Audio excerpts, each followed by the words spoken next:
પોરબંદરના છાયા ચોકી નજીક ભારતીય વિદ્યાલયવાળી ગલીમાં ડોક્ટર રાજેન્દ્ર મકવાણાના ઘરે ધોળે દિવસે કેટલીક મહિલાઓ ચોરી કરવાના ઈરાદે ઘૂસે ગઈ હતી અને ભંગારનો સામાન ચોરી લીધો હતો અને બહાર નીકળી હતી.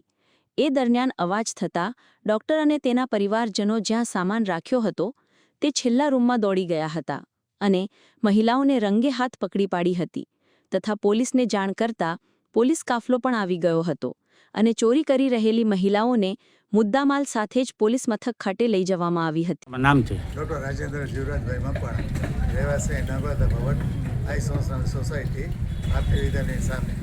આજ રોજ બપોરે અમે અત્યારે જમતા હતા ત્યારે અવાજ આવ્યો અને આજુબાજુથી અમને અવાજ થવા માંડ્યો એટલે અમે બહાર નીકળ્યા તો અમારા જે છેલ્લો રૂમ છે એમાં અમારો ભંગાર ને આખા કોથરા ને બધું પડ્યું હતું. એ આજે બધું ચોરી કરવા માંડ્યા, 4 બહેનો અને છોકરો લઈને. અમુક અહીંયા અમે પકડ્યા ને અમુક એક બેનને અંદરથી બહાર કાઢી. એટલે ખોટું બોલતા હતા, ખીજા કપડાવ્યા, પોલીસની ધમકી આપી ત્યારે વહેલું કે ભાઈ તો અંદર છે એટલે એ બાઈને પછી બહાર કાઢી અને એ પોલીસ આવી અને આ બધો સામાન ને અહીંયા જ છે અને પોલીસ સ્ટેશન એ લોકોને લઈ ગયા.